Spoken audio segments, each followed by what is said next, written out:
welcome all. How are we doing this evening, our friends? How are we doing today? Good. Been Back recovering from the old cold as ice, having to cold as sacrifice ice. those words of Foreigner, the AOR rock group from the 80s. I'm feeling the old cold as ice here in the UK. There's a bug floating around. Everybody's got it. Coughs, No. colds. Oh dear. Goodness.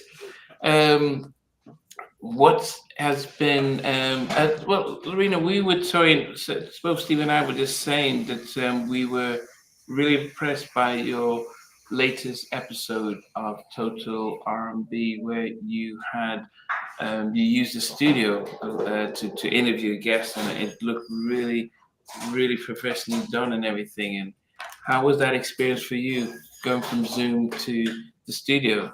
That was a lot of fun, actually. I really liked it. I didn't know how it was going to turn out because I've never done anything in studio. It's always been online, virtually. So it was super exciting. And I think it turned out great. Like everybody was happy with the episode.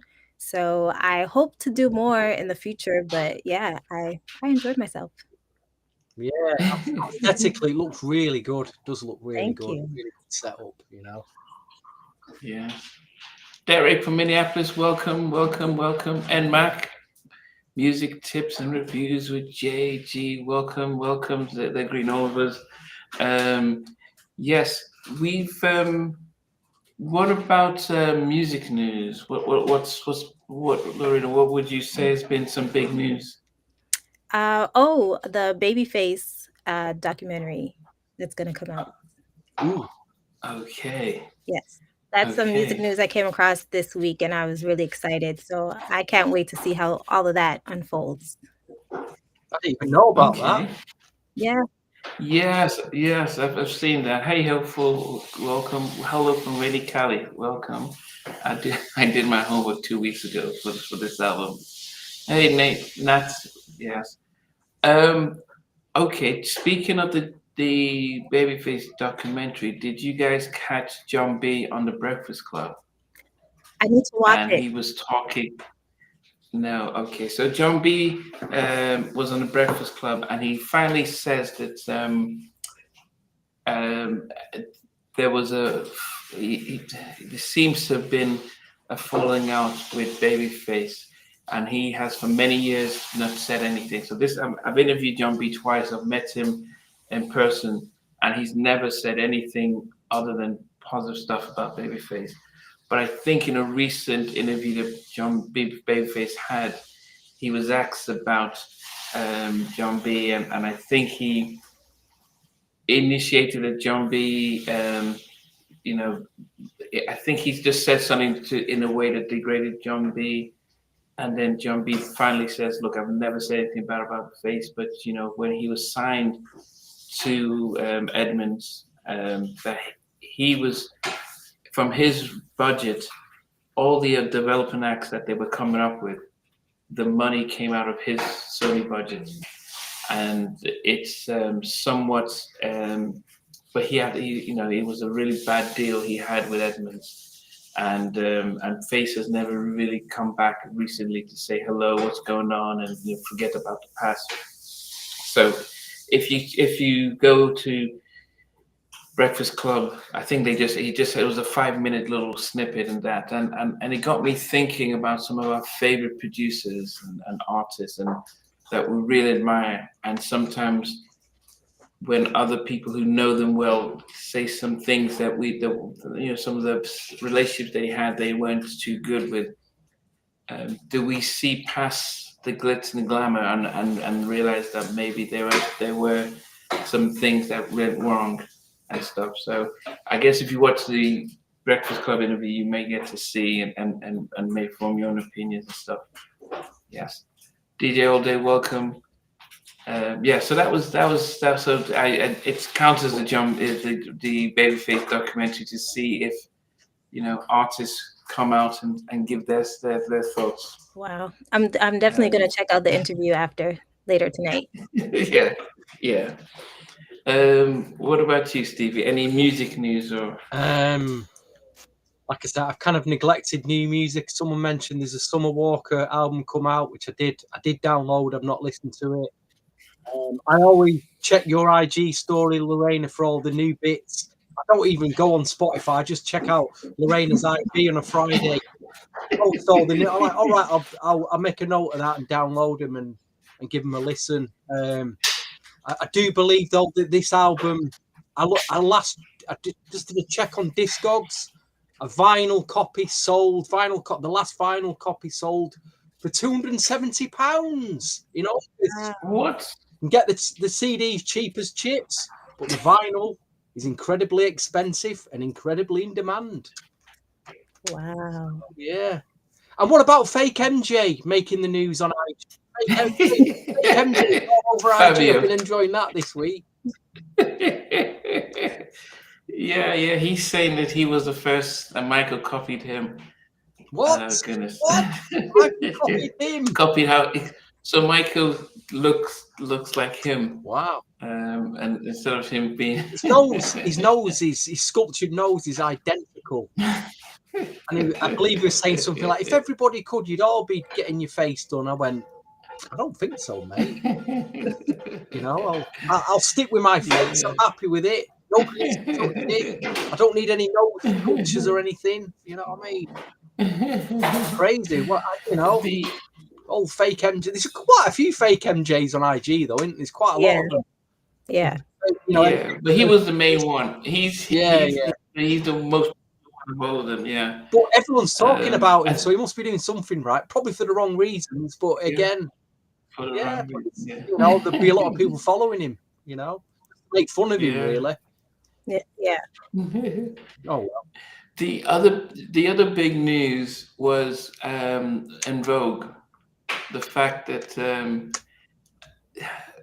Rhonda has left, and she said that she only knew about En Vogue performing at the Rock and Roll Hall of Fame induction ceremony for Salt and Pepper when it was public knowledge. So they didn't give it a heads up. They didn't say. They didn't say, look, we've got this date. Can you make it? And yeah, because I know you had some prearranged stuff. They didn't, and so she said, look, it's just not been working out. So she's been marginalized. And some people have been quick in the comments to say that did they know about this, that they quickly got Maxine rejoined in the spring. And they've held one of the three originals are back, and almost maybe now they've got the old gang back. It'll be interesting when I speak to Dawn Robinson in a few days' time to see if she might want to come back, or if they've reached out to her. So that would be interesting. Yes. Does anybody care now? That's the big question. I think they do, though. I mean, what do you think, Lorena? What do you think? Do you think it's a big story, or? I think it is. Like when I saw your post on IG, like my mouth dropped. I was like, because I wasn't expecting that to be the news. But I did not see the Rock and Roll Hall of Fame, so I didn't know who showed up to perform. I knew they were performing, but I didn't know who showed up. So yeah, it's a little crazy. I personally don't see Dawn rejoining the group. It would be a dream, but I don't see that happening. But yeah, that was a surprise to me. I was shocked. It's a shame because most of these legacy type groups that can earn money from going on tours, they got to realize this is the pension. This is the pension money. Don't be falling out now. No, it's not a great time. Just go on tour. There's a lot of money to be made because they're charging crazy amounts for these ticket prices, so you're going to get a good cut. It's not the right time to be falling out. Go and do your tours, make that money, then fall out. Get your pension pot sorted, and then you can go on the Breakfast Club and say, reveal all your stories and, What about? They need to get on halftime chat and tell all the stories. Yeah, halftime chat or whatever. Or what about Guy 0.20 that's getting some atrocious comments online? Yeah, I mean, as what are your thoughts doing about Teddy is relaunch wants to relaunch Guy and calling it Guy 2.0. I mean, he was nice enough to change the name. But then I look at groups like 112. 112 has all these different members, plus two original. There's Drew Hill that has different members. So, I mean, it's something that's common now in a lot of the groups. So we'll just we'll see. What you raised an important point because the Temptations only has Otis. Yeah.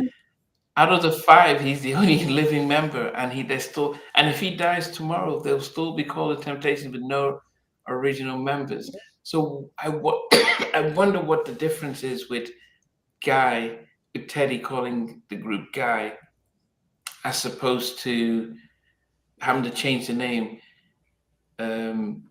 Is it that I wonder why that there is a difference. Stevie was one of the only ones within when we first talked about it with some others that was like, hey, new change, no problem. Do you still feel the same way, Stevie? Yeah, or?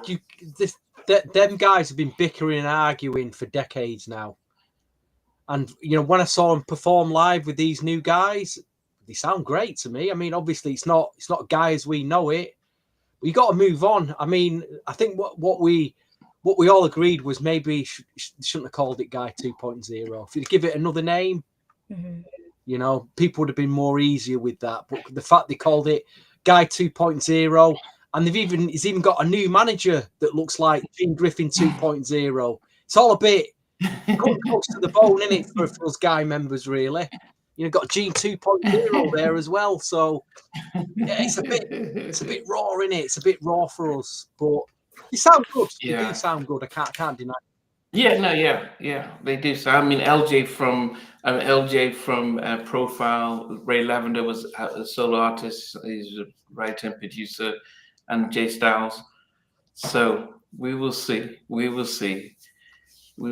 So where I want to be, Lorena, what did you make of this album when you first, and when did you first discover this album?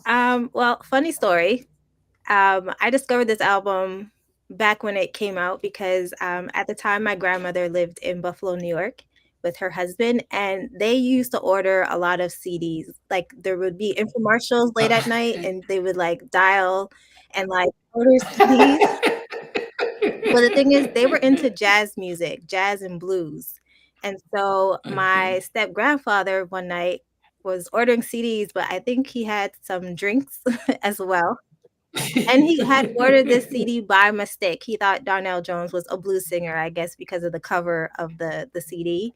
And so I was going through their collection and I recognized the name because I was a fan of his music from You Know What's Up and Knocks Me Off My Feet from the first album. And I popped it in the CD player and I became obsessed with this album. Wow. So I was really excited that this was one of the albums that were chosen to review because I think it's like a classic R&B album. Yeah. No one's gonna argue with that. Stevie, what about you? I think when we discussed what album he's going to do, I thought you meant was going to do his debut album, which it wasn't. It was this album, and at the time it was a big album, and I did play it a lot. Going back to it again, though, I do realise as R&B went into the 2000s, and you got Neo and that kind of. I think this was the start of what we call light R&B.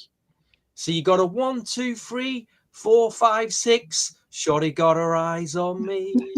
Very light and very, very, very cruise ship type R&B. So this was ushering in the light R&B saga of the 2000s for me. A lot of very ballad heavy.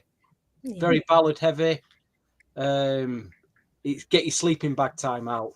Get sleeping bag ready, folks. I don't know about that. 1, 2, 3, 4, 5, 6. Shorty got her eyes on me. No. I you know what? I think if I was to, and we'll do the ratings at the end, but I was like, wow, this is one of those albums that I would say there were 12 songs. One of them was uh, the the what was it? You Know What's Up with Lisa, and then one was the one without her. So that's why I say there's 12 songs. I probably would say that there were 8 or 9 singles. A single, and it would just be like, yes, this there wasn't. There was probably 1 or 2 songs I thought, 8 okay, to 9 singles from this album. 8 or 9 singles from this No, album. no, Yeah, no. Yeah. yeah, Please stop. yeah, Please yeah. stop. 8 or 9 singles from this. This is I this 8 was or agree. 9 this. records to send us all asleep, more like. Yeah, this was such a powerful. I listened to it. I'm thinking, wow, look at this hit. Look at this. I used to rave about Joe's All That I Am album, but I was like, no, that's Joe's a beautiful album and stuff, but this to me was like, wow, just look at the tracks, the styles, and everything. So I was like, wow, this is really good. So so I'm gonna have fun, and I'm sure a lot of people here who are joining in, Chukuma and DJ all day, yeah, everyone that will they will definitely come out and be supportive of this album. Yeah, but okay. Yeah, so I mean, this album was on the face. It just seems strange that he was on the face, but he was signed to Eddie F's Untouchables, and at this time, Eddie F was a senior vice president at the face. He had left Uptown Records because Jodeci was supposed to be signed on Eddie F's Untouchable Records because of what Eddie F had done, bringing in Albie Shaw and Kyle West to Uptown. So Andre promised them that I'll let you sign a group under your banner. However, when Jodeci came and were about to release the album, Guy had broken up. So Andre says, yeah, I have to break that promise because I need a group, and Jodeci are the group. So Eddie was hurt, and he just kind of withdrew from Uptown, and that's when he went to LaFace. And he worked there. He signed the stuff with Donell. He did his intro with Atlantic. So he was doing his stuff everywhere. And so this was allowing Donell on like the first album to do some of the stuff, and they got some real solid producers. So so we'll start off with. I mean, I'll start off with. As I said, I know You Know What's Up was on there twice, and I just didn't really count the one that had no Lisa, because there was a massive difference between when she was on the record and when she's not on it. I just thought like, wow, what a major difference. So I can start off with what came in at number 12 for me. Okay. It was a song that Donell wrote and produced by himself, and it reminded me of one of those songs that you put light a candle and wave, and I'm never a big fan of those types of songs, and it's a ballad. But the one thing you notice about Donell, he reminded me of which artist, when you listen to him sing, did he give you vibes of? Donell Jones? Yeah, if you listen to the album and listen to how he sings, who did he remind you of? I don't have anybody. Wow, Stevie, do you have any ideas of who he sounds like, or I don't know, because it's very, he's on this album. He's picked up his guitar, and that is a heavy influence on this album. There's more. You can tell that some of the songs have come from an acoustic start point. There is an Al Green influence on some of the tracks. But in terms of vocals, I don't listen to Donell's vocal and think he sounds like this or that, that's a good thing, really.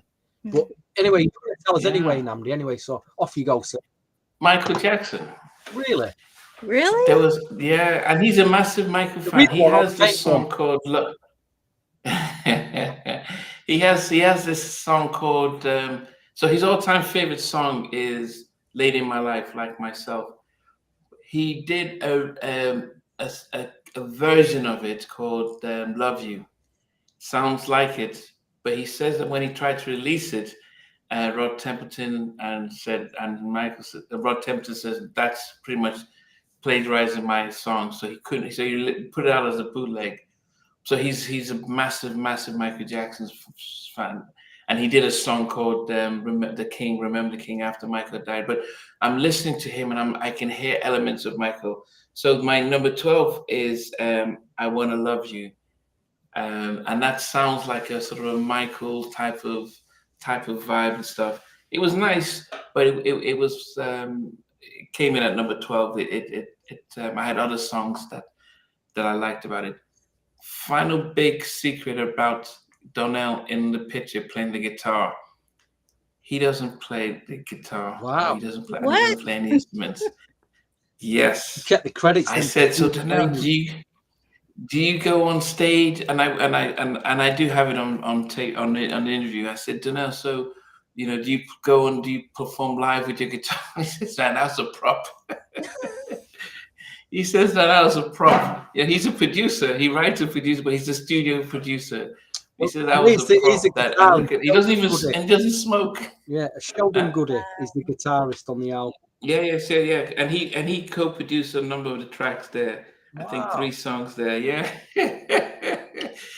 He doesn't smoke because I met him when he came to London. He doesn't smoke and doesn't play, but he says it was the prop, but it worked because it gave you that kind of Jimi Hendrix kind of like a smoking a cigar, playing his guitar, and it was like such an eclectic album. So we got a fake Donell Jones on the album cover then. Play smoking and guitar. It's a problem. Wow. Well, it worked because look what I said. They bought the album, my grandparents, because they thought yeah. he was a booth. But this is like a D'Angelo look, yeah. Wow. What an illusion we've been given, folks. Hey, an illusion to sell an album. Deary me. Let's hope the hat was real that he was wearing as well. Yeah. That is crazy. Oh goodness. Okay, so that's it. I Wanna Love You as yes, Donell did write and produce Get It Together for 702. Yeah, he did a lot of writing for other artists, which is really cool too. Mm-hmm. Definitely. Am I next? Me? Yes, you're next. Okay, so what I have at number 12, again, this was another like hard album for me to rank because I feel like all the songs are good. I feel like there's no skips on this one. It doesn't put me to sleep. I feel like all the songs are really well done. So yeah, number 12. It's one that's produced by Eddie F. So I'm so sorry, but it's Pushing. I know. What? No. I could totally understand why you put that there. Okay. I felt exactly totally underwhelmed by that track. I'll be honest. Totally underwhelmed by it. Yeah, like thinking, like looking at the list of songs, like I started to remember, like, oh, I love this song, like without playing it, and I remember like Pushing, I didn't remember, and then listening to the album, it wasn't one that really like I gravitated to or really took me in. So I put that at number 12. It's still a good song, but it's my number 12. Okay. Stevie, I'd have had Pushing at number 12 if there weren't a couple of ballads that just set me asleep. You know what I mean? I'll be honest. You can put this album in a CD and just press play and leave it playing. You can. It's nice to, apart from the outrageous club track that's on here that everybody knows. It's a nice album you can play in the back, have some friends over or whatever, have your date over and play it along. It's not, it's one of the. You're not skipping it or anything, so I do agree with that. But I do agree with you at number 12, Nandi. I Wanna Love You was at number 12 for me as well. You've talked. I don't need to say anymore. You've said it. It's just nice track, but it's just not something that it was memorable for me. Unfortunately, nice, just nice and very saccharine, candle in the wind sort of thing. Waving your hand. Candle, yeah, Easy, it you know, was. I was struggling to chart these, to put these in, and I was really struggling on this because there's a lot of ballads, and I'm like, I don't know where to put this and where, but these were the easier. These first three were the easier choices. 12, 11, and 10. Candle. Yeah, put these at 12, 11. Oh, goodness. Okay. Number 11 for me. Yeah. So I don't know if it was a track that I listened to, and I thought there was it was something about it just didn't feel it was one of the few up-tempo songs on the album, and maybe because I like the vibe of the slow mid-tempo jams, that when this comes on, I was like, okay, I could see it, but the elements of it that I not feeling as much, and it's all right. It was the sort of I think it was a throwback to a Curtis Mayfield jam, and it was there. It was hopeful put where I want to be at number 11. Okay, wow. I can Okay, understand. so yeah, so for me, a lightweight record. okay, so it's all right, and that's with Goody, yeah, Sheldon Goody, who co-produced it and wrote it with him, is at number 11 for me. Wow. Okay. Well, number 11, I'm going to put in, it is one of the slow songs on the album, but I just felt like the other songs did more storytelling that I was really into, whereas this was more simple. And then you guys had it as your number 12, which is I Want to Love You. So that has number 11 for me. It's still a good song, but there's not that much there compared to the other nice, songs. isn't it? It's nice. It's an easy choice to put at the back end of your chart, really. Yeah. An easy pick. I'll put that one there. Yeah, that felt like, as Jackie McGee would say, filler. Yeah. It felt like a filler. Okay, Stevie. Number 11 is actually MMAC. Our good loyal viewer MMAC has picked All Her Love, and I've picked it at number 11 as well. Just another lightweight ballad that I just don't remember much, I've got much to say about it, really. Very underwhelmed. Very, very underwhelmed. Is it that you're not a big fan of ballads or what? Listen, at the time I played this a lot. I did play this album a lot, and there is some real deep R&B jams on this that I'll highlight as we get further on. But I've just realised that it dawned on me, when did this? We used to have a term in the 2000s with some of my other R&B friends. We'd say it's very light R&B sounding that, and I'm thinking, where did this light R&B term? Did it come from Neo? Because there was just a change in the sound of R&B. It wasn't as gritty as what you got in the 90s. And this could be the start of it. It's the year 1999 wasn't a great year for R&B, I don't think. The albums weren't any. I don't think there was any real great albums in 1999. Also, unless you people in the comments can list them, I thought there was some good tracks out there. But anyway, number 11, All Her Love. I'll stick with that. Thank you, please. Okay, let me. Yeah, I mean, I tend to. I did completely. Normally, I normally do this R&B albums, and yeah, normally I like to give a look at what came out in the year, so that it almost puts. This was one of the stronger albums, I would say that, of that year. It definitely was one of the stronger ones. Yeah, so if you think of 99, we had Mary's album, the Mary album, Fan Mail by TLC. I didn't like it. It had Writings on the Wall by Destiny's Child, Rainbow by Mariah Carey, Cisco Unleashed the Dragon, Khalees Kaleidoscope, Eric Benet, Day in the Life, Genuine 100%, Angie Stone, Black Album, Back at One, Brian McKnight.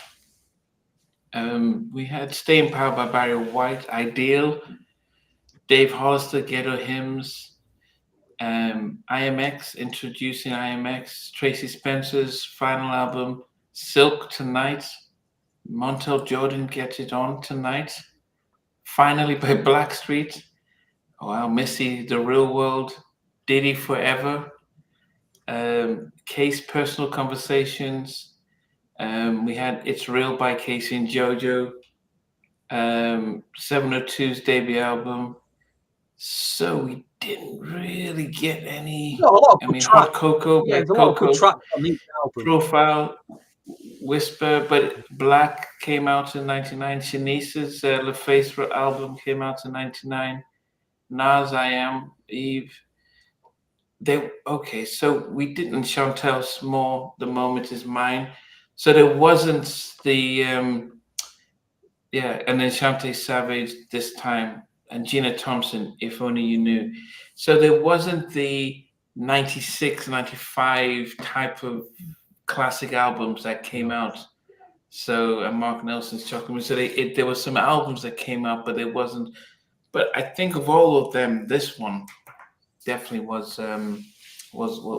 definitely. But the music scene had changed there because there was a lot of hip hop, and there was a lot of quickly get your attention and move on. Okay, number 10 for me. It was a song. Okay, maybe is it the producer that I'm not really feeling with that? No, but there's another one he did here.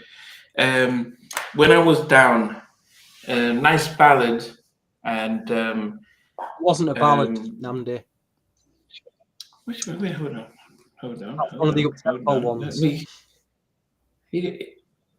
What did I have at number 11 then? It's All Right.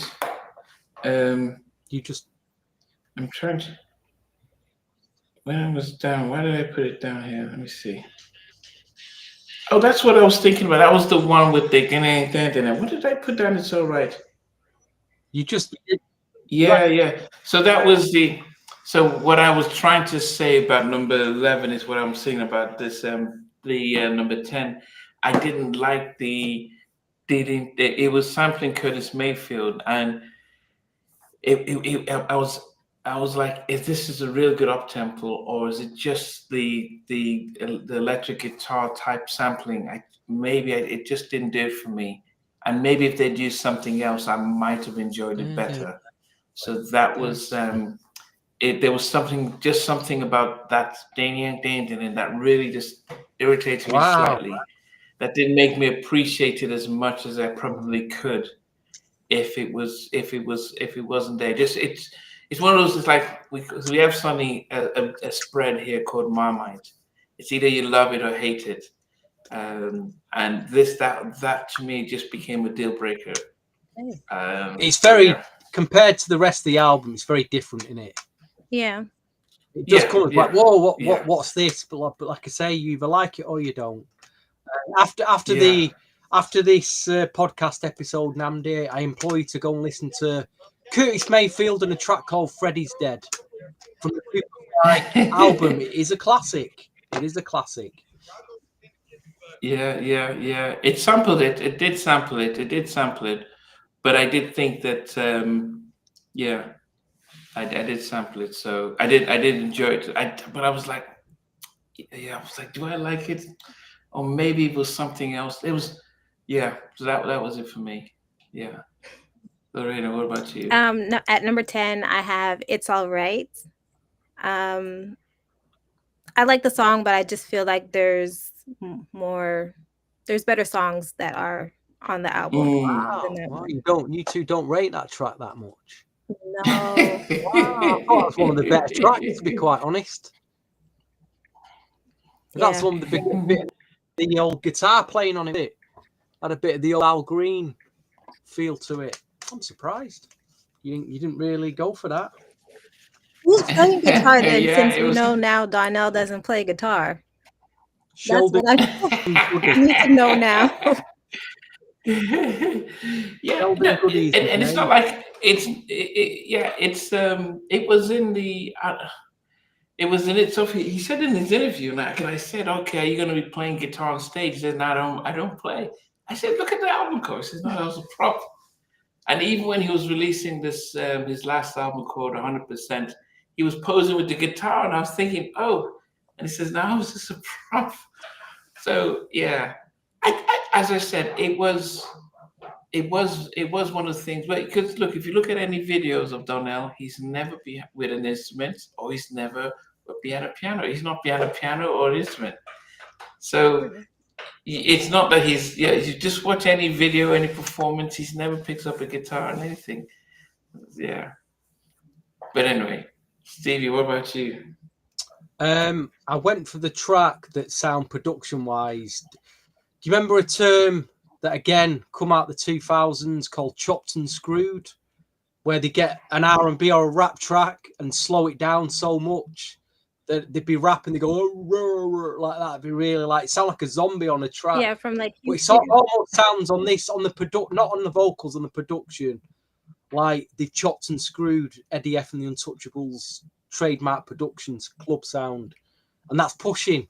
I went for number 10. He's slow. He's like, he's trying to get it going, but it isn't. It won't get it going. And I didn't think the song was a very average song and could have been at number 12 for me. But the fact that they tried to push the tempo up a bit, I thought it's got a couple of points for me on that. Just, you know, it's got out of the ballad. It's getting into mid-tempo. So I've gone for pushing at number 10. But again, I wasn't blown away with it, I'll be honest. 5 out of 10 for me. 5 out of 10. Okay. Look at everyone's joking on Andre 2000 doesn't really play the flute, and hopeful of saying the credits steady state who's playing the instruments on the album. But it's the aesthetics of watching, you know, of the album cover.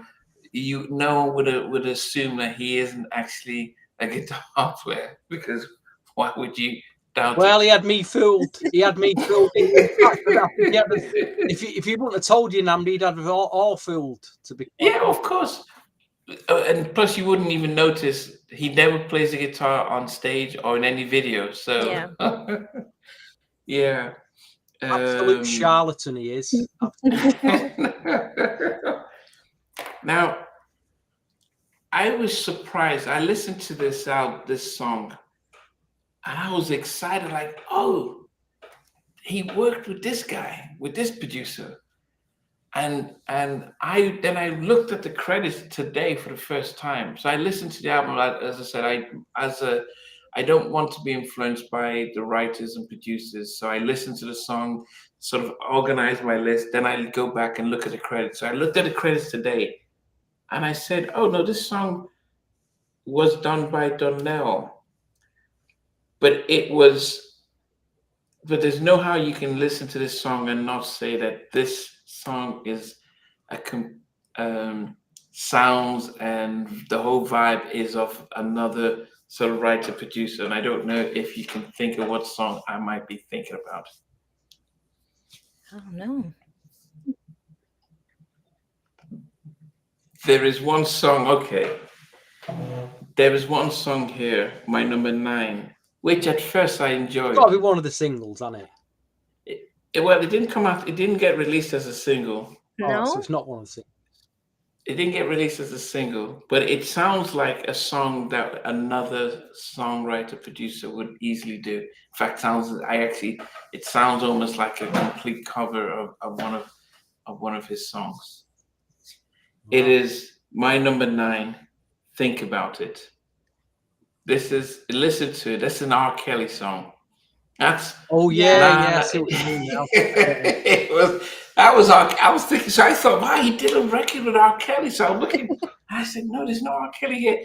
But this was, it was Stay Good Lovin'. I think it was Half on My Baby or something like that. I think it was just, I mean, listen to it, think about it, and tell me that you would not think that's a complete R. Kelly vibe. Wasn't a problem. But I thought R. Kelly did the track, and I was surprised. But yes, and it was higher up in my list during the early part of the week. But then I just thought, okay, you know, It's it felt so familiar with an R. Kelly track from his albums that I thought maybe that's why I was so drawn to it. But I pushed it back down to number 9. Yes, think about it. Yeah, please, everyone, give it a listen quickly and tell me that you did not think R. Kelly. It's got, like you say, it's got a very generic, very formulaic 90s R&B sound to it. I definitely agree with what you're saying now. Yeah. Now that you point it out.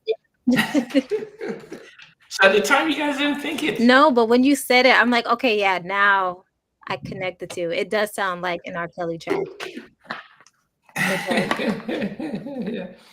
Yeah, so that comes in at number 9 for me. Well, for number 9, I was thinking the same thing. So I have Think About It, Don't Call My Crib.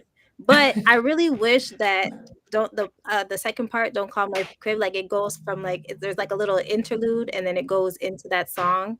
But I really wish that was a song in itself. Because I feel like he's just really good at writing and like storytelling. So I really wish that part of it was another song. Okay. Yeah. You definitely. Yeah, it definitely had merit for that. It definitely had merit for that. What about you, Stevie? I went for a 1, 2, 3, 4, 5, 6. Shorty got her eyes on me. What? I remember when it come out as a single, and I'm thinking, it's really lightweight. This for a single, very lightweight. I mean, it's memorable. It's got a very catchy. You can't not forget that chorus, and I can understand why people would probably think it's one of the best R&B tracks I've ever heard. But I just think it's very lightweight, nice. I like the track, just nice. But number 9, I don't know. Number 9 for me, it might surprise a lot of people. Again, another 5, 6 out of 10 track for me. A 6 out of 10 track, okay. Yeah. Okay. Bump and Grind remix, okay, that's okay. Down low, okay. We're number 8, right? Yeah. She's giving you all her love. Was number 8. So I really did like this. I think from number 8 to number 3, it could have gone anywhere. It could have moved anywhere. Maybe to number 3, 8 to number 3. I just they could have gone anywhere. But and then this was done, written, and produced by Donell. And I wondered why he didn't do. I still don't get no R. Kelly from it. Sorry, I still wasn't. I was surprised that he didn't write and produce his entire album. But the labels were like, no, man, we need some variety, we need some hits, and but he did this by himself. So that's number 8 for me. Down Low. So that was the track that I was thinking about. Down Low that. for R. Kelly. Secret love. Yeah. Yes. Anyway. Okay. What is your? So for number 8 for me is one of the more up-tempo songs. So it's When I Was Down is number 8. I really like that song. I know the intro of that song, Namdi, you were kind of like, where is this going? But I don't know. I thought it was like really good. Dun, dun, dun, dun, dun, dun, dun, dun, dun, dun, dun. Freddie's dead. Dun, dun, dun. It is a massive 70s like cinematic track to sample that. It really Yeah, it's like a black exploitation stuff, yeah. You kind of get like that imaging in your head when you listen to the track. Like for me, I get that like seeing like an old school car like driving down the street. Like Shaft or something like that. Yeah. Okay. Yeah, as I said, it was one of those things where you can you go either way. You can think, okay, this is one of the best. I'm gonna love it, or maybe the sample. But anyway, that was me. Okay, Stevie. Well, I was staring into 90s formulaic slow jam, 90s sleeping bag bliss on this. Think about it. Da, da, da, da, da, da, da, da, da. And that's my number 8. Think about it. Okay. Is it because it's repetitive?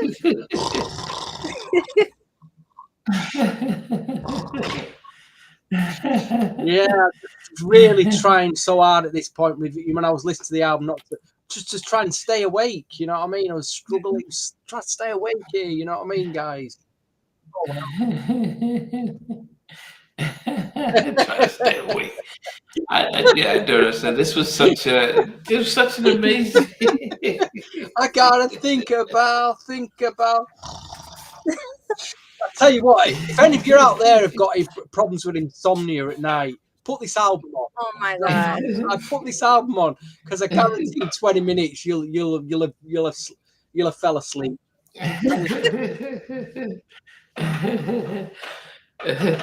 Okay, I'll go to number 7. I think one of the things I like about this writer and producer is that if you listen to a number of his songs, it's a story. So he tells an amazing story with his lyrics, and you can almost visualize what they're trying to portray. And if you think about what's the song he did for it? It's called so for Blackstreet's Another Level album, it was called I Can't Get You Out of My Mind. So it was one of my favorite songs on that album. And for Blackstreet's Finally album, he did Drama. And so with this album, he did 2 songs, but the one that I put in number 7 is also another track where he's telling a story, and it's called Have You Seen Her? And so it was written by Eric Williams of Blackstreet and co-produced by Wes. And his style of writing is trying to visualize what's going on, and the way Donell delivers it is also definitely great. So Have You Seen Her at number 7 for me. Wow, wow, Namdi, that's one of the better songs. It's telling a story there. Yeah. Wow. Yeah, no, that is interesting because that's what I gravitated to on this album is the songs that have such good storytelling where you, like you said, you can basically see what's happening. I thought it's one of the stronger tracks. Yeah. What do I know? What do we know? It's all an opinion at the end of the day. True. All right, for me, for number 7, this was hard. This song for me could be anywhere, like in the top 5, but it just, I don't know. There's other songs that I like more on the album, and that's He Won't Hurt You. Ooh. Yeah, it's a really good song, but I have it at 7. Wow. Wow. What did you make of it, though? What did you make of I mean, it's just a very powerful song. It's good, but I just feel like Donell is such a smooth talker. Like a lot of these songs on this album, like he's very like player with it, with everything that he's doing. He's a smooth talker, so I don't know. I love the song. It's a good song. Really good. Okay.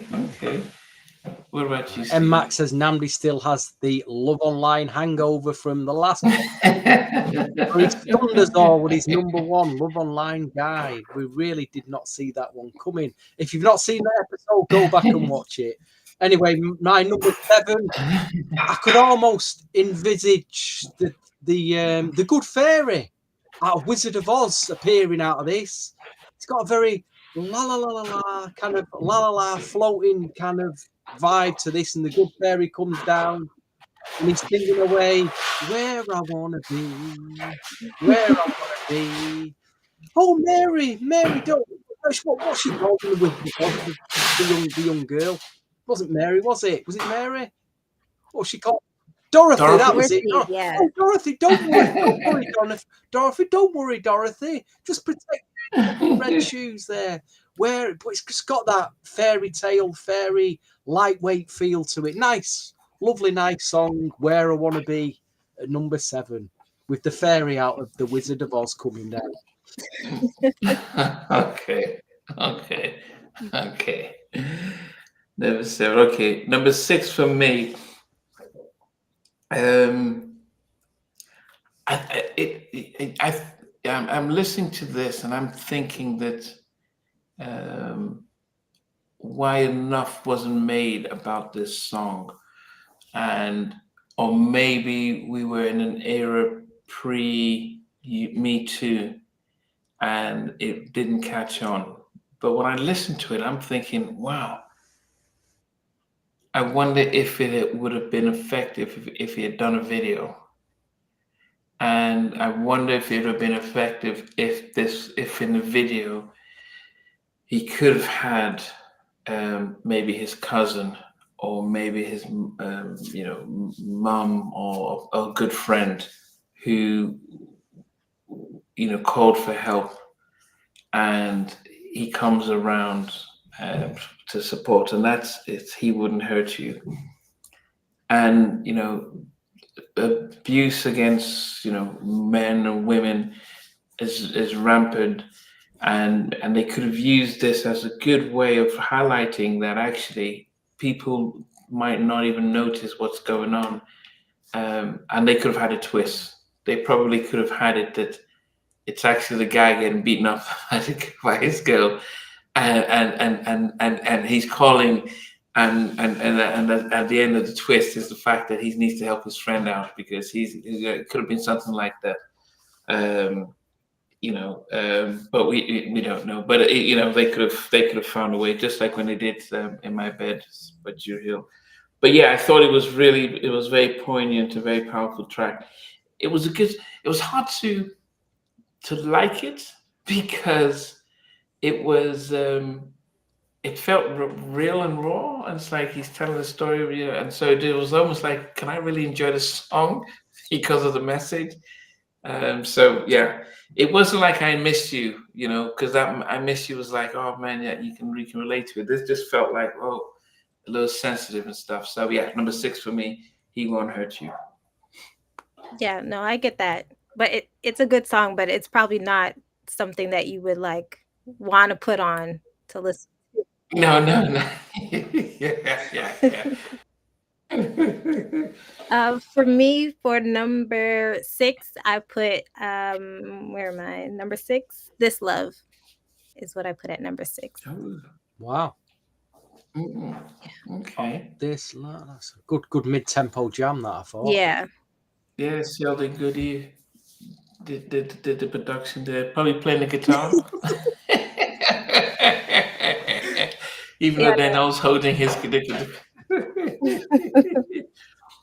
Okay. Stevie, what about you? I think you both picked this one. I think you definitely have, Namdi, but it's the what. And I do find in general, like, more acoustic guitar-based R&B, especially when, like, a lot of artists do it now. They release like an EP and then they'll release an acoustic version, and I find it very boring. I do find it very, and I'm sure it sounds great in a live setting. If you went to a bar and you see him pick up a guitar, and I just find it all a bit like, oh, really me. Whoops. So I've gone for It's All Right, number 6. It's got an Al Green flavour to it. Do you want to sort out the domestic riot that's going on for a minute or two? Yeah, I need to see what my kids are doing. Okay. Oh, so yeah, I've gone for It's All Right at number 6, which is it has more of an, like I say, an Al Green flavour to it. I thought. What did you think, Lorena? No, it does have like a old school feel to it. I was even thinking of like when he did that remake of like the Stevie Wonder song. So I feel like maybe this too could have been something that could have been like on his first album, but it's a really solid track still. Did you already pick that one? Yeah, I did. I put it at number 10, unfortunately. Number 10. Yeah. Oh, you did. Right. Okay. M Mac says, I agree. This was my first time hearing it. A lot of songs do sound alike, hard to differentiate. So see, I weren't kind of wrong there, was I, with what I was saying before going through the album? It's a bit, some of it is a bit samey. Paul Hampton says, my top 3 is number 1, Shorty, number 2, This Love, and I Want to Love You. So you didn't go for the big club track then, Mr. Paul. That's interesting. What else? But I feel like it's like what Namdi was saying. Like I feel like there could have been more songs that could have been singles on this album to me. Like I feel like the big singles are great, like You Know What's Up and Where I Want to Be, but I feel like they could have had other ones too. I can only remember 3 singles. Was there more than 3 singles released from this? I don't think so. I'm not 100% sure. What I remember was You Know What's Up. I'm sure that was the first single, followed by, or was it Shorty? It was one of them two was the first single. And then Where I Want to Be. He's back. Did you sort it out?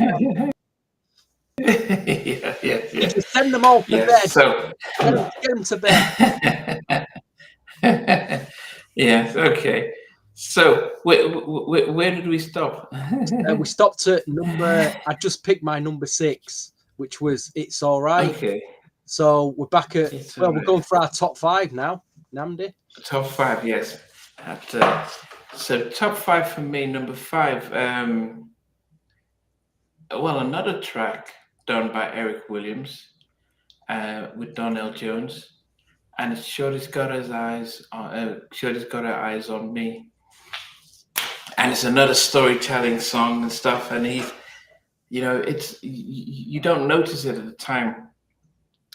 Just telling a story from a third party view. So it's like, look what's happening and stuff like that, and how much that could just draw you in.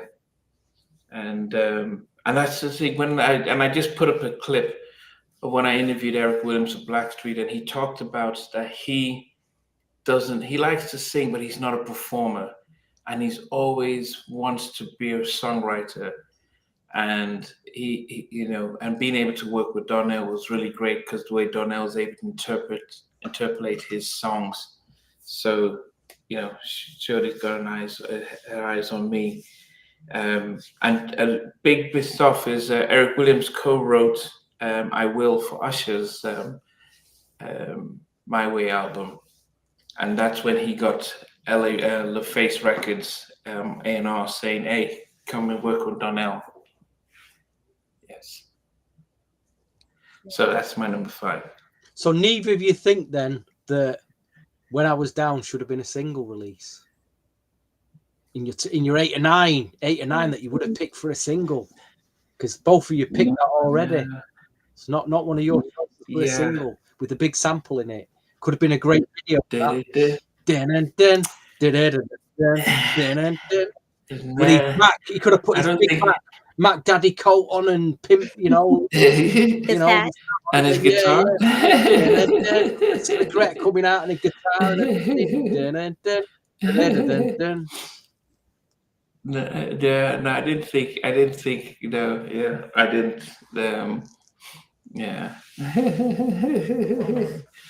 But that was I mean, I think Shorty we could. Yeah, I mean, there was a beautiful single and stuff like that. I think I need to swap everyone around so we can get back and follow our order. So, Lorena, what did you have for your number 5? Number 5, I have All Her Love. That's what I put at number 5.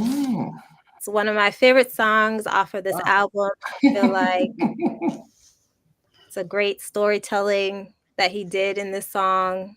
But yeah, I put it How at did you number stay 5. awake listening to that one? Sorry? How did you stay awake listening to that one? I love that song. I was up. Yeah, me too. Me too. Wow. Yeah. Don't mind Stevie. He's I'm a bit of a protagonist on this. I can be a bit of a protagonist on this show, you know. A bit of a I wind was up, like, that song is so good. I love bit of a it. wind up merchant. Yeah. So Hopeful says if when I was down, if it was released, it would have been an industry move because of the sample. Mm. I do wonder it would have been maybe the publishing companies seeing how to get money out of that. Yeah, that's Or true. maybe it could have been a Yeah. song too, like on a soundtrack, a movie soundtrack. Yeah, I do wonder if there was some. Did he do? I'm sure he did some on a Shaft. Did he do some on a Shaft soundtrack? You know, when they did that remake of Shaft in the late, is it the early 2000s? I'm sure. Oh, with Samuel L. Jackson. Yeah, Yeah, there's Samuel a great, Jackson. really, Yeah. really good Donell Jones track on that, as I do remember. But anyway, what number are we up to? Number 5. Yeah. I got He Won't Hurt You at number in my top 5. I really do. Wow, you really like Yeah, I it? do. I think it's a strong record. Like I say, it is. You know, my top 5 is strong. I think it's a strong top 5. This, and I thought, yeah, just quality. Like you say, saying something in this, it comes over quite well. I think the production's good. So, you know, there's more meat to it, more to it than say Shorty or Where I Want to Be, and maybe they couldn't release this as a single for that reason. I know what you were saying, Namdi, but maybe it was a bit too heavy for radio play. Maybe they went with a more lightweight direction. Yeah, let me see. Ooh, I love that song he had on Love and Basketball. I can't remember the I'll name. go. Yes. I'd like a bouncy club vibe to I'll go. Yeah. No, that was a good track. That. Yeah, Yeah, I remember the modern soulers out there used to call that kind of that product. They called it bouncy castle music because it had like a bouncy castle vibe to it when you danced. A happy bouncy vibe to it. Bouncy castle modern soul it was. Yeah, I can't remember the one on Love and Basketball. Yeah. Okay. Number 4 for me. Goodness, I almost feel bad putting it here. Number 4 for me is This Love. Such a beautiful track. Really beautiful vibe. Surprise you two don't. Yeah. Yeah, I think my number 1, 2, and 3. Just memories of that, but yeah, This Love, yeah, and okay, we'll talk after the countdown when what we thought about the ballads and the tracks on this album compared to All That I Am by Joe, which had Good Girls and I Want to Know and others ones, and see how this album stacks with that. But anyway, go ahead, Arena. What's your number 4? It's all right. Okay. Have you seen it? So for number 4, I put where am I? Number 4, I put Where I Want to Be. Where I want. Yeah. Where I want to be. What did you make of the song when you think about it? I remember listening to the song in high school and loving the song, but not really paying attention to the lyrics of the story, which is crazy. But yeah, I think it's just a well done, well put together song. It was one of my favorite songs. It still is. Like whenever it comes on, I listen to it. I think it's a great song. Really, really good, solid. Yeah. I mean, yeah, it's definitely title track and everything. Okay. I think a lot of people will have, like you say, that record in the top 5. I can totally understand.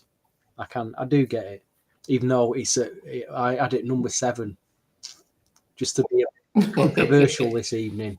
We're at number 4, are we? Yeah. The more grittier, more storytelling. Have You Seen Her? that just stood out to me more as a song. Really, really got to me. That, you know, I just thought it stood out. That's standing out more tonight. And he would them tracks are more than those singles. I think those singles were good picks for radio play. They got a very lightweight daytime radio vibe about them, and I couldn't totally understand why they put them out as singles. Whereas these tracks I'm picking now, these are the real gritty 90s flavored R&B that I kind of like, you know, that resonate with me a bit. So, have you seen her? It wasn't MC Hammer. Have you seen her? Have you seen? Hopefully, Well, definitely wasn't that one. Hopefully said on the third album, there's a part 2 of Where I Want to Be, and she says it's actually better. I don't think I've heard that one. I think it's called Where You Are. It is a good song. Okay, I need to listen to that. Okay, that was number 4. So my number 3. I spoke with the co-producer of this song to find, and he said that he was in. They were working together on it, and he was coming up with ideas. Nothing landed, and he just, Donell's, in the studio. Then his kids came to hang out. They were playing. And he just said, look, I've just done this music stuff here, see if this will work. And then he was out. And he says, 6-7 months later, he meets Donell at the ADF party. And Donell says, man, they love the song that we did. And he's like, what song? Yeah, and he says, what? And L.A. Reid says it's one of his favorite songs. And it was Kyle West, and it's Where I Want to Be. Kyle did not think anything of it. And I have to credit Donell, because he took what Kyle did, the structure of the song, and he added some things, but he left Kyle West as a co-writer and co-producer, even though Kyle just left the sort of the melody and the sample stuff and left away. And there's something about the innocence of the song, about what he, it reminded me of a Stevie Wonder type of ballad and song. The way that he sang it, how people sing Rhythm in the Sky and some other of Stevie's songs that were it was on the tip of my hand and it just disappeared. Did Donell cover Stevie Wonder's song on his first album? I think he did. Yeah, Knocks Me Off My Feet. Knocks Me Off My Feet. So it has that type of a vibe of Knocks Me Off My Feet kind of thing. Yes, well done. And that's the innocence of that. And maybe because I know Kyle West had a hand in it, and the fact that Kyle West, who openly admitted that, one of the problems he had with doing New Jack Swing with I'll Be Sure is that people thought, oh, but you're from the 80s, you can't really do ballads, or you can't still make music in 99, 10 years later. And this was his opportunity. And he did stuff on Pebbles and others. So yeah, Where I Want to Be is at number 3 for me. Co-written and produced by Kyle West. Wow. Wow. Most least sounding Kyle West record you'll ever hear. The most what? The most least sounding Kyle West record you're ever likely to hear. Yeah, you're right. Hey, think about someone on Pebbles, Straight to the Heart. Mm-hmm. He did a title track on that, and you won't hear. You hear elements of Kyle, but you won't notice it was him. Mm. Yeah, that's interesting. Okay. For me, for number 3, I put Have You Seen Her? That is my number 3. That is one of my favorite songs on there. Another one that's storytelling, great description. So you see exactly in your mind what is happening throughout the song. Yeah, that's my number 3. It's a good pick, that. A good pick. Yeah, let me see. Have you seen it? Okay. So do you like the storytelling and Yeah, like I noticed like when listening to the album, like I gravitated a lot to those songs where I can clearly see like what's happening. Mm. Yes, yes, yes, yes. Okay. Stevie, what did you put down? Just at that, you know, that point at like, I don't know, about 5:30, 6 in the morning, where you're in that deep state of like, you're just completely gone in that deep, real deep drooning, and you don't want to wake up, and then the alarm goes, and it's like, oh no, and then you're a beat, and the beat comes in, and you're thankful that somewhere on the album there's a track with a beat in it, and then in comes This Love. Oh, this love. And suddenly it wakes you up out of a slumber, out of a deep slumber.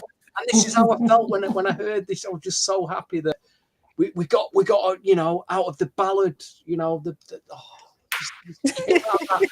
dream state that I was in, and This Love made it to number 3 for me. Just so happy that, you know, finally something with a pulse, that, you know, something that made your heart beat.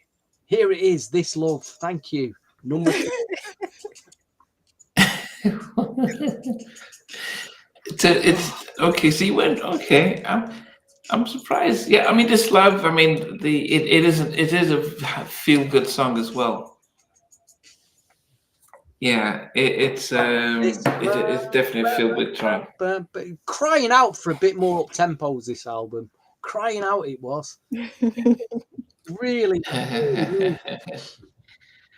No, but I think what you have to appreciate is that he had a lane that he wanted to stay in. With his You know, we could have ballads, got into the middle lane. You know, we've all got. Sometimes you got to go in that middle lane to overtake Namdi. You can't always stay in the slow lane, can you? If you want to get somewhere, you got to be brave, and you get in the middle lane, overtake, and then go back in the slow lane. You know, his biggest selling album. For me, number 2.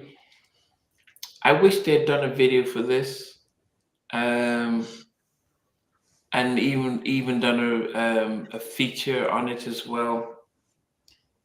When I listened to it, I thought, "Oh, this could be my number 1," but I kind of listened back and forth, and it said, "Okay, yeah, it's at number 2," and I must say that it's a very close number 2.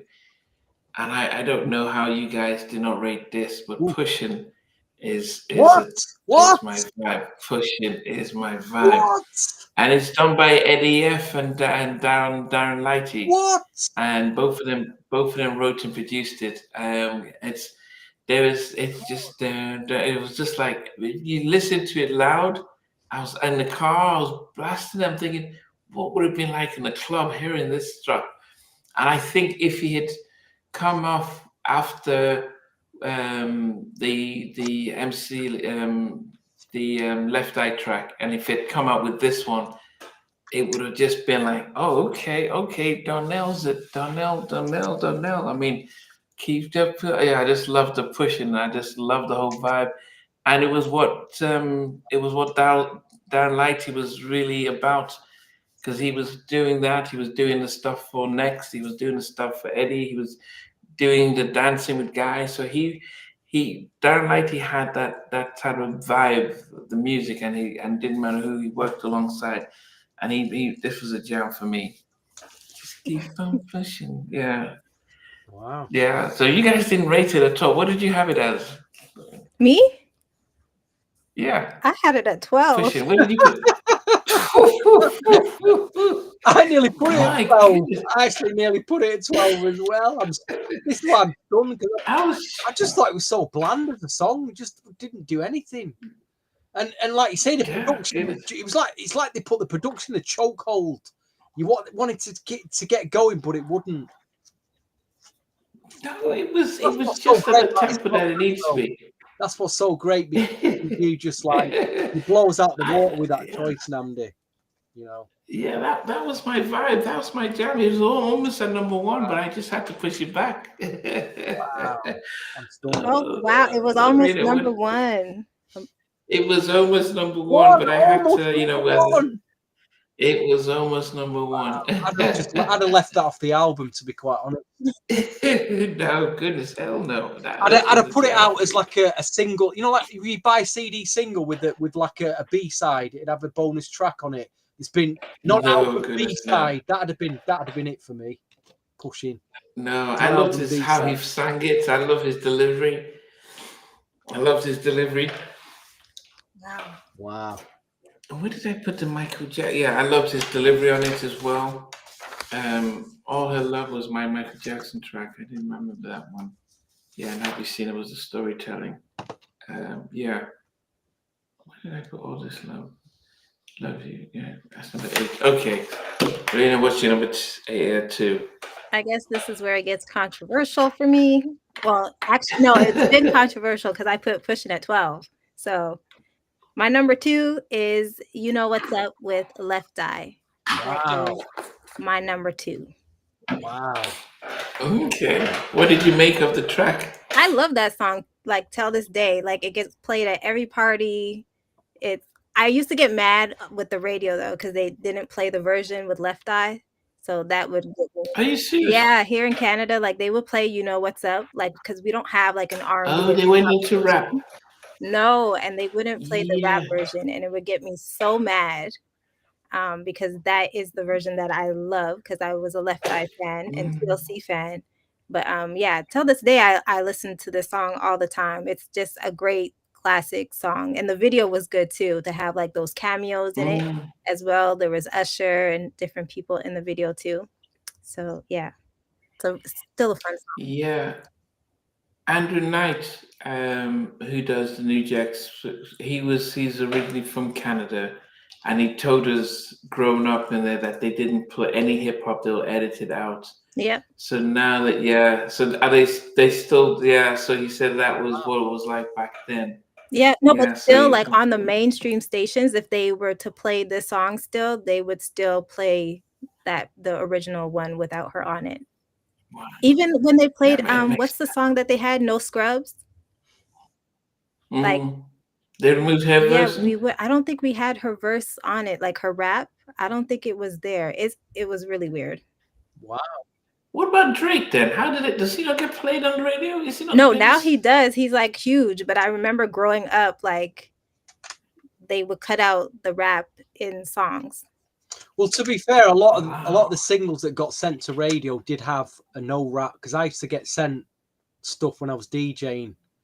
And there'd always be a mix with no rap on, a radio edit with no rap. And there'd be times when I'd fill out comments and I'd say, please, some of the raps were terrible on tracks. And I used to say, please, is there a mix without the rap? I wouldn't want it. But other with a Left Eye, it's too good. You know when there's a good rap, and you know when there's a terrible rap. Yeah. You might have they even said it too. They would not play Left Eye's raps on TLC tracks. Yeah. Right. Interesting. Oh, goodness. Yeah, it does night and day listening to her on the radio track without, Hopeful saying KJLH, that's Stevie Wonder's label. They would not play the Left Eye rap on TLC tracks. Wow. Yeah. Okay. Stevie, what did you get? I went with a track that's got a bit of a backbone to it, and like I say, harks back to that big Curtis Mayfield 70s soundtrack sample. What? I was just so happy that they got another up tempo on here. Something to, get a bit of oomph, you know what I mean? To keep your heart beating. Like pushing? Like pushing? And then up tempo track like pushing. Number 2 for me, quite easily, was When I Was Down. Easily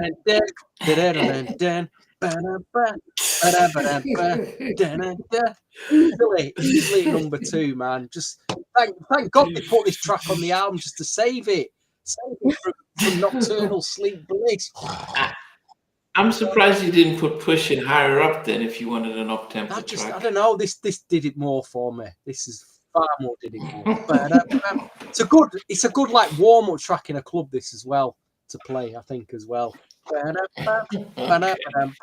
Freddy's dead. Okay. Well, let me go from number 12 down to number 1. So at number 12, I had I Wanna Love You. Do, do, do, do, do, do, do. So that was the sleepy track. Number 11, It's All Right. Number 10 is When I Was Down. As I said, My Might. Number 9 was Think About It, Don't Call My Crib, the R. Kelly track. Number 8 is All Her Love. This was very Michael Jackson, in a good way. Number 7, Have You Seen Her? Number 6 is He Won't Hurt You. Number 5 was Shorty Got Her Eyes on Me. Number 4 is This Love. Number 3 is Where I Want to Be. Number 2 was Pushing. And I think there was no disagreement that to me the best song on the album was the Left Eye version of You Know What's Up. The ding ding ding, the whole production and her talking, Eddie F, Darren Lighty, Untouchables, and the way she interacts with it, it just takes it to. It's funny that when I listen to the album version and he says "me and my niggas," and then you listen to the radio version, it says "me and my fellas," and I'm wondering did you need to put it in there? And that's why the album was certified as an R album, because in 2 places he decided just to not switch up just that word on two songs. This one and I can't remember what other song it was, but it's like it made a difference with it being a parental advisory. But yeah, You Know What's Up is the beat is fly. It's the whole thing. Number 1 for me. Remix version of that. Hopeful put Have You Seen It number 1. Okay, so Keep sweat calling, Namdi. Keep sweat calling. Yeah. on his call. Oh, that's his. Good. So he's even for every artist he's got on his WhatsApp, he's got a ringtone like there'll be a Rodney Jerkins Destiny's Child track when Rodney calls him. You know what I mean? His best friend. And is it Die from Jay? Don't Walk Away. That one will start playing when she calls. When she calls. And the Make You Laugh Forever play when Jackie McGee's calling. Yeah, I do have the Okay, so Lena, what about you? Okay, for 12, I had Pushin'. 11, I Wanna Love You. I know, Dandy. She got that one right, Namdi. She got that one right. I'm sorry. Number 10, It's All Right. Number 9, Think About It, Don't Call My Crib. Number 8, When I Was Down. Number 7, He Won't Hurt You. Number 6, This Love. Number 5, All Her Love. Number 4, Where I Wanna Be. Number 3, Have You Seen Her? Number 2, You Know What's Up, the remix featuring Left Eye. And number 1, I put Shorty Got Her Eyes on Me. So bring out the sleeping bag, Stevie. Wow. 1, 2, 3, 4, 5, 6. Yes, that is my number 1 song. I love that song. Wow. I understand. I do. I was fully aware of that some people would really rate that, and I get it. I do get it.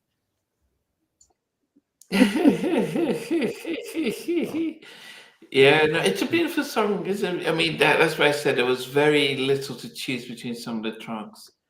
Very little to choose between some of the tracks. Yeah, you could switch them out in different places. I don't know, the tracks are very good. It's a very well done album.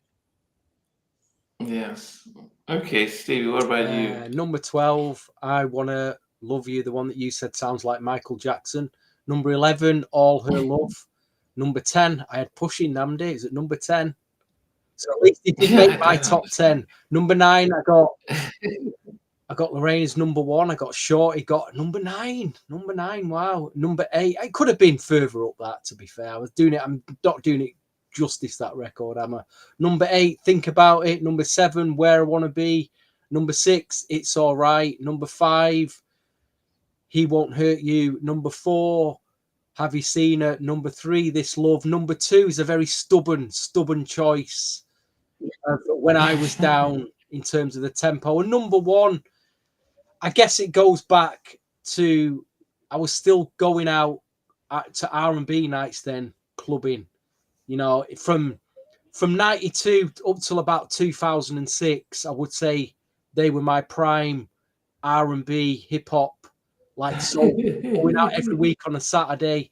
And I must admit, as 99 turned into the early 2000s, trying to find tracks, R&B tracks that got people to dance, it was slowly getting on life support because the tempo was dropping and dropping. So a song like You Know What's Up, this was you know, this was prime nightclub fodder, this, that'd get people on the dance floor.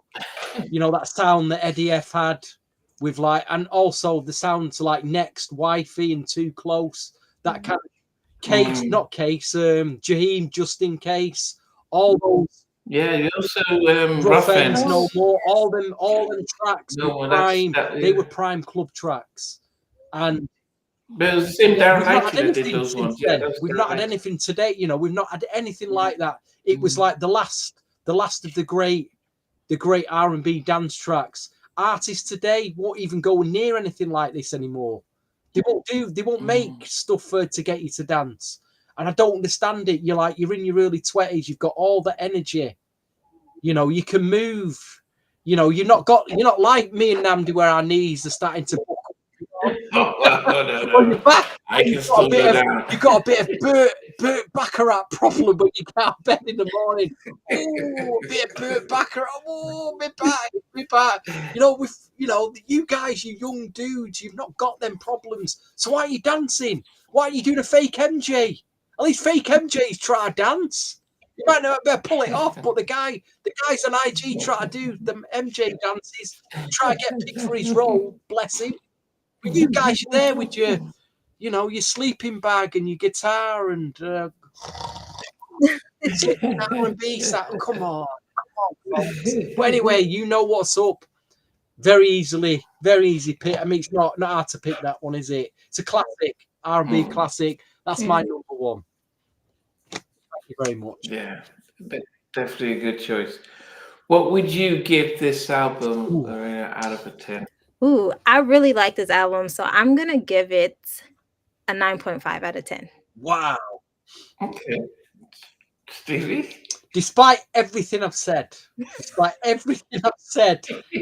and considering the year that it came out and what this album represents, because it does represent something to a lot of R&B fans, I'm giving it 8 out of 10. I'm giving it a high rating. I think it is a high, you know, I think it's a strong album despite everything that I've said, and a lot of it's for show for the podcast, guys. You know it is. But I honestly thought you were gonna give it a bit lower, so I'm surprised. That's really good. Yeah, no, it's an 8 out of 10 album, this, for me. Yeah, I think for me, for 99, it was a 9 out of 10 for me from 1999, especially when I gave you the list of the albums that came out in 99. I don't think there were that many that I rushed and bought and had on my playlist. I think for me, the only other album that I had was Destiny's Child at that time. Ooh. Was that the one with No? No, that was the one with Say My Name. Yeah, that was a big album. Oh, Say My Name. That was a big album. Yeah. We got the Mary album. What was the one with the Mary album? What did she have on that one? I can't remember what she had on that Mary album. Was that the one she had with Dr. Dre? I can't remember what was on the Mary album. But yeah, I think apart from the Mary album, anyone else? Fan Mail. Some of the songs were good, but I didn't like really the actual track. Really disappointed with that TLC. Yeah. I have to listen to that again. I Yeah. think I had that album. I remember I had that album and I went to the concert. Yeah. Then Back at One was that the one that he had? I used to like the Brian McKnight stuff. Again, I Brian didn't never McKnight, listen. you got a really good couple of tracks, and the rest of it, you sleeping bag. You're falling asleep with old Brian. Send you asleep, wasn't it? Did you ever listen to Dave Hollister's Ghetto Hymns? No. I'd have to go back to it. It's probably a strong album, that actually. And then we had two albums that tanked. One called Finally and one called Forever. So Diddy released Forever, which was I think the title track was the lead single was the one he did for Godzilla. It was on Godzilla soundtrack, and didn't have the vibe of the first one, and the Blackstreet Finally album as well. The Casey and JoJo for It's Real is for Real, was out. Christiana Aguilera, I think Genie in a Bottle. So we didn't really have only God Can Judge Me Now, Master P. It wasn't a good time. Life is an Aquarium by Mint Condition. Yeah, this wasn't a golden time for music. And unfortunately, Coco's album didn't do too well that year as well. Yeah. And then Shanice released her album, went gold, and she was pregnant with her first child, and LaFace dropped her. Like, yeah, you know what? We don't want to deal with mums and Some stuff, nice and stuff that was on that sad. album as well. There's some good stuff. Nice to see it come back. It really was. Yeah. I like the way they've done the album cover and everything. I like the packaging of that album. Just didn't promote it, did they, that much? No, LaFace didn't really, and I think what happens is when they stuck with TLC, they had this Donell, so we combined, they had them two albums coming out at the same time, and they had the Outkast guys and Usher, so they're like, let's just cut our losses and stuff. Anyway, yeah, Sunshine by Coco was a decent album as well. Right, so it has been, it's definitely been a nice little chat on this album. I think we'll go offline to talk about the next album, especially as we get towards the end of the year. The breaking news that was confirmed just before we started was Dawn Robinson has confirmed that she is returning to Halftime Chat after 5 years. And she would tell us if there are any plans to return back to En Vogue, and what she makes of things, and if she is still sleeping in her car or not. So that is just being confirmed just before we went on air, and so it will take place this week. And as soon as it's done, half of the press, I will sign a distribution deal with Disney Channel or something like that. So we'll see. Anyway, just kidding. So, guys, we enjoyed this evening. It was a different album. I mean, Bree, I hadn't seen you all day, and Keith as well. Popped up. Everyone just jumping in. Yeah, okay. The Heat album released also by LaFace at that time as well. Bree, now before you go, is there a date and time for? No, so I'm interviewing Dawn this week, so we're pre-recording it because I think by pre-recording we can I get more out of the artist when it's live. Shazam from H-Town, he is coming live on Wednesday. Wow. That would be live on Wednesday. Wow. Shazam from H-Town. So I always said we need to do an H-Town album, Nambi. We really need to do H-Town. That's what we do. They did some strong albums. Old H-Town. Yes, I will. Yes, I will. So he's just his publicist has just confirmed that Shazam will come on this Wednesday. So that would be live. Breaking news. Breaking news. Mm-hmm. Yeah, I tell you what would be a genius move, Namdi, is to get old fake MJ on. Have a chat with him, maybe do an MJ album to rate. We can all rate an MJ album with him. I'm telling you. I'll get all fake MJ on. You know, Fake don't knock it. You know, I bet he'd be a great guest. He'd be fantastic. You know, you could tell us that how he made the album. You know, because he, like you said, it really gives an insight on how he made the album. Well, he won't consider himself fake MJ. He would consider himself the real MJ. Well, that's it. I think get him on. Like, you know, that'd be, you know, be a big scoop. Goodness, yeah, okay. Yes, fake MJ. All right, but she, as I said, Shazam is Wednesday, so that's live. Be live streamed because it would be good for people to ask questions. I'm sure Steve will ask him about his performance. He has a solo album, a single that he wants to promote. And I think, what did they say? They're giving away some money.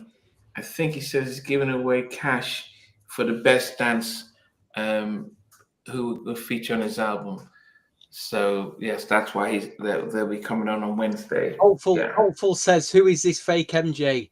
He's modelled himself on Michael Jackson from the Bad era. So not from the Thriller era or the Off the Wall. He's got his nose sculptured, his hair. He looks like something off the Bad album. And it is bad. You know what I mean? It is bad. He is Michael Jackson, the poor guy. Fair play to him. Yeah. And bless him. Did Yolde says get Jafar, Michael's nephew. That would be impossible at this time because there'll be an embargo by the studio for him. You know, until they're ready to promote the album, the movie. They wouldn't let him. But that would be something that we'll definitely look to reach out for anyway. All right, so. Next week it is Karen with the New Jack Swing podcast. It is Karen White versus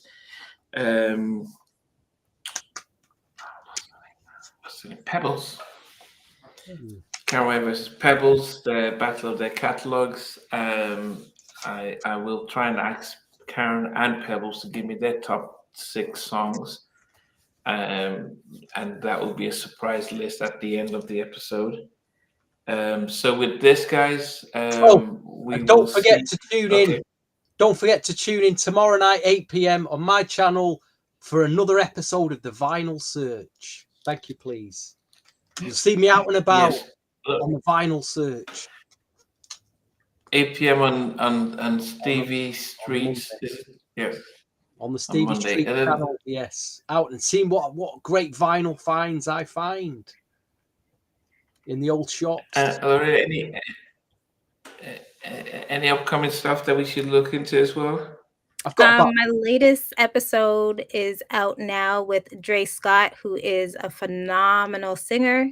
So if you don't know who he is, definitely check it out and check out his songs. He has like a really good live version of his song Feelings that's out. And then the song that he came out with this year called Tempo is really good too. He is an amazing singer, all about the craft, the music. He's not really into the numbers and all that stuff, but yeah, really good. I did check out Tempo, actually. It's a good track, that. Yeah. But Feelings too, like really good. His voice is amazing. Okay. Yes. So guys, you have to check out both Stevie's channel, subscribe. He's about a few from and in fact, I'm going to post both your channels in the chats before we sign off so that people can come straight and subscribe to both your channels because it is an extension of what we are doing here. But, you know, as Stevie goes through his vinyl search and be able to. And the albums like this for a ridiculous price of £270 on vinyl, and people actually pay it. Can you believe it? People pay it. $300 they put for these hard to find 90s classics. Yes. So definitely want you guys to check out his stuff, and I'm going to put out. I'm going to put both both of there's details here so that we can total R&B. Oh, searching the wrong place. Yeah, because and I think that's the diversity of what we are doing here. So I can't spell total now. Total R&B podcast. Definitely be able to check both of them out. If you guys, just asking both of you guys, if you had a choice of an album that we should do next, normally we talk offline, but if you guys had a choice, what would you guys What was in suggest? that poll? We had 4 albums in a poll. Aaliyah, Donell Jones. We had another 2, didn't we? Oh, Faith Evans and Her debut Brandy. album and Brandy. Could do one of them. Full Moon. Could do one of them. I'm easy going. Yes. So if you get okay, let me see here. So here are the both. Yeah. Thanks, so there's Stevie on the street. Thank you. So we've got both of their stuff there. So if we were to think about it, I mean, if we were to go next, would we look at Faith Evans' debut album, or would we prefer Brandy's Full Moon? I would say for a variety of tempos, let's go with Brandy. Let's go with the Brandy one. Okay. It's more variety, and then we'll go back to the Sleep Fest of Faith. It's a great album. It's a great album, As I get home, I'll make it up to you.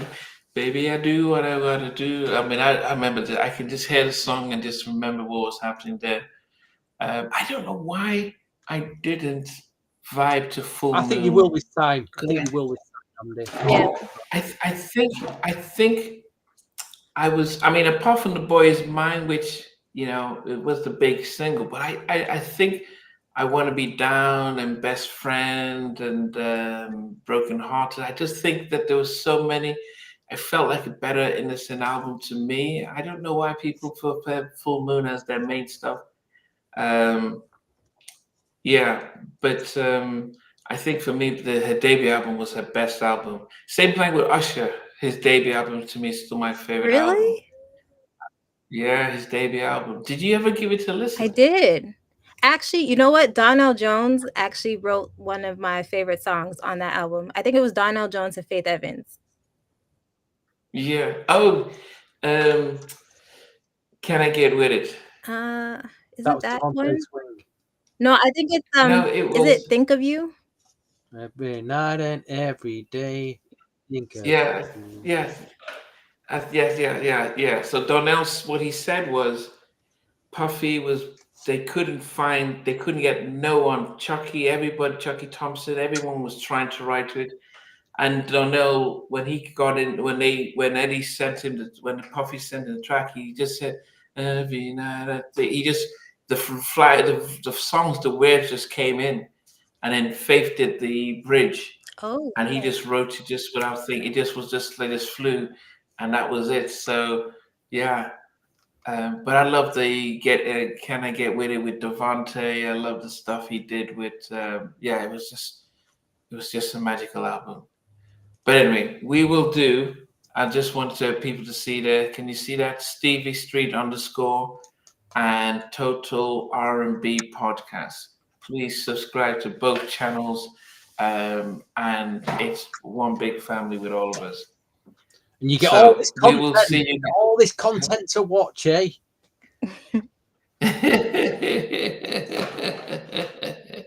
Okay, guys. So we'll see you guys. And it's totally free. Totally free as well. Okay, guys. So we'll catch you. And as always, thanks for being part of the chat. Thank you all. Thank you. Hey guys, thanks for watching. Thanks for being a part of Halftime Chat. Please remember to subscribe, share, and comment. But most importantly, why don't you become a member of Halftime Chat? We've got amazing videos, amazing perks, and being able to support the channel. But anyway, thanks for watching. Take care. I never participated in that kind of. And somewhere in between us for even loving us, on which I didn't miss you with. Sure, but those are like growing up. It is did make an impact on 4 houses down. I have a couple pieces. Trying to get this one and that one. That works for you, but just for me, No, okay, you're okay. They don't understand what Jonas Boyz and men and all spirits. play it. These guys, they all work together. I mean, I love all different.